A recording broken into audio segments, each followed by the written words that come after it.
በጉግል ክሮም የዩቲዩብ ስቱዲዮ አልሰራላችሁ ላለ አጭርና ምርጥ መፍትሄ ይዤ መጥቻለሁኝ። ወደ ዋይት ስቱዲዮ እንሄዳለን። ዋይት ስቱዲዮን እንደዚህ አፕሊኬሽኑን ሎንግ ፕረስ አድርገን በረጅሙ እንጫነዋለን። ከዛ ስንገኝ የቃል አጋኖ ምልክት ያትቼ የምትታየዋ እሷን ክሊክ እናደርጋታለን። እሷን ክሊክ ስናደርጋት በቀጥታ ምን ያመጣል? ወደዚህ እንደ ብሎ ወደ ውስጥ ያስገባናል። እዛ ሴት አስ ዲፎልት የሚለውን ሴት አስ ዲፎልት የምትለዋን ክሊክ እናደርጋታለን። አሁን ቀጥታ ኦፕን ሰፖርትድ ሊንክስ የሚል አለ። እሷን ኦን ሆና ታገኟታላችሁ። በዚህ መልኩ ኦፍ ታደርጋላችሁ። አሁን ኦፍ አድርገናል። ቀጥታ ክሮም አፕሊኬሽን እንገባለን።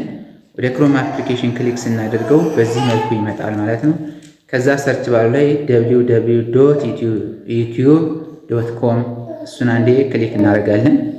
ከሱ ጋር ላይ ክሊክ ስናደርግ በቀጥታ ጎ የሚል ይመጣል። ጎ እንለዋለን። እሱ ይገባል ማለት ነው። ከዛ መጀመሪያ ወደዛ ከመሄዳችን በፊት 3 ነጠብጣቧን አንድ ጊዜ ክሊክ እናደርግና ክሮም ላይ ዲስክቶፕ ሳይቷን ኦን እናደርጋታለን። ለብዙ ነገር ትጠቅመናለች። ቀጥታ አሁን ፕሮፋይላችን የዩቲዩብ ፕሮፋይል ጥጓ ላይ የምትገኘዋን እሷን ክሊክ እናደርጋታለን።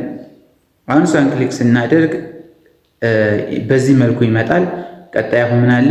ዩቲዩብ ስቱዲዮ የሚል ይመጣል። ዩቲዩብ ስቱዲዮ እሱን ክሊክ እናደርጋለን። ጀስት ዩቲዩብ ስቱዲዮ ክሊክ ስናደርግ አሁን በቀጥታ ገባን ማለት ነው። ቪዲዮ ኤዲት አድርገን እዚህ ስቱዲዮ ላይ የምንሰራውን ስራ ከጨረስን ኦፕን ሰፖርት ሊንኳን ኦን ማድረግ ይጠበቅብናል። ምክንያቱም ኦፍ ማድረጋችን የራሱ የሆነ ጉዳት ስላለው፣ የመጀመሪያው ጉዳት የቪዲዮ ሊንካችን በቴሌግራም በተለያየ አፕሊኬሽን ሼር የምናደርገውን ሊንኩን ሲገቡ ወደዛ ላይወስዳቸው ስለሚችል አሁን ሎድ ካደረግን በኋላ በቀጥታ ያንን ኦን ማድረግ ይጠበቅብናል ማለት ነው። በዚህ መልኩ አስተካክለን መስራት እንችላለን።